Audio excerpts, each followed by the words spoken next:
آپ کی جتنی تقریر سنی ہیں اس میں اکثر آتا ہے کہ جیوز کا دنیا میں سے یہ ایجنڈا ہے، ہیکل سلیمانی تعمیر کرنا ہے، یہ کرنا ہے، یہ کرنا ہے، اور قیامت سے پہلے ان کی جڑ کاٹ دی جائے گی۔ پھر مسلمانوں کا ذکر آتا ہے کہ مسلمانوں کی تاریخ ہے، یہ ہے، وہ ہے۔ اکثر سننے میں یہ نہیں آیا کہ اتنے اس دنیا میں جیوز کا معاملہ یہ ہے، مسلم کا یہ ہے، جو کرسچنز ہیں، جو ہندوازم ہے، یہ جو خدا کو نہیں مانتے، ان کا کوئی اتنی سننے میں آتا ہے کہ یہ کیا ہے، کہ یہ کوئی پارٹیسپیشن ان کی نہیں ہے، صرف جیوز کا اور مسلمان کی سننے میں آتا ہے کہ جیوز نے عیسائیوں کا اپنے قبضے میں کیا ہوا ہے۔ تو یہ جو باقی جو قومز ہیں، یہ کدھر ہے، ان کا کوئی تصور نہیں ملتا۔ آپ نے بہت صحیح بات کہی ہے۔ دیکھیے، قرآن مجید نے ایک خاص علاقے کی تاریخ اور ایک خاص علاقے کے مذاہب ہی کا تذکرہ کیا ہے۔ پوری دنیا کی ہسٹری اس نے بیان نہیں کی ہے۔ چین کا ذکر، ہند کا ذکر نہیں ہے، حالانکہ قرآن یہ کہتا ہے وَلِكُلِّ قَوْمٍ ہَادٍ، ہر قوم کے لیے ہم نے ہادی بھیجے۔ تو ظاہر بات ہے چینیوں میں بھی کوئی نہ کوئی آئے ہوں گے، ہندوستان میں بھی آئے ہوں گے، یورپ میں بھی آئے ہوں گے، تو ہو ہی نہیں سکتا کہ نہ آئے ہوں۔ اور یہ بتایا گیا کہ نبی جو ہے 1.25 لاکھ ہیں اور رسول 313 آئے، تو قرآن مجید میں تو میکسیمم 30 کا ذکر ہوگا، 28، 29، 30، اس سے زیادہ نہیں۔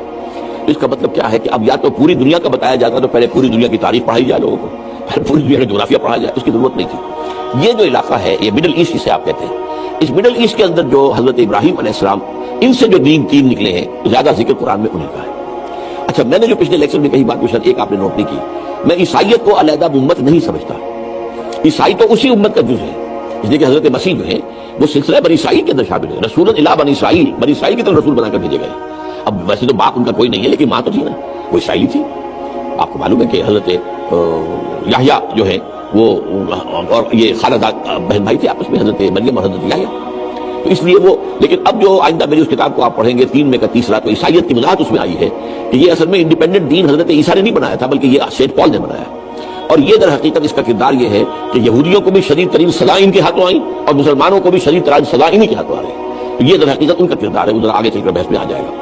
لیکن یہ کہ اور آخری وقت جو ہے جس کا ذکر کیا گیا ہے، جس کا ابھی کتاب کے آخر میں آپ کو ذکر ملے گا، وہ یہ ہے کہ جب حضرت مسیح آئیں گے علیہ السلام تو عیسائیت ختم ہو جائے گی اور وہ اسلام کے اندر مدغم ہو جائے گی، یہ ایک دین ہو جائے گا، عیسائی اور اسلام، اور یہودیت ختم ہو جائے گی، ایک یہودی ختم ہو جائے گا۔ تو اس طرح سے ان 3 کا تو یہ انجام ہوگا۔ اس کے بعد آتا ہے کہ پھر جو ہے یاجوج ماجوج حملہ آور ہوں گے، وہ معلوم ہوتا ہے کہ یہ نیشنز ہیں جن کا آپ ذکر کر رہے ہیں، یہ بعد میں آئیں گے۔ یہ پہلے سٹیج پر ان کا کوئی تعلق نہیں رہے گا، وہ پوری کنفرنٹیشن جو ہونی ہے وہ یہودی لیڈ کر رہے ہوں گے عیسائیوں کو، اور ادھر سے مسلمان ہوں گے، Christians led by Jews and versus Muslim. یہ ہیں وہ جو ملاحم جو ہے وہ آنے والے ہیں، اور جس کے اندر سب سے بڑی جو ہے جس کو وہ کہتے ہیں آرمیگڈون، الملحمۃ العظمیٰ حدیث میں آتا ہے، اس میں یہی ہے۔ اصل میں سامنے کون ہوں گے؟ عیسائی۔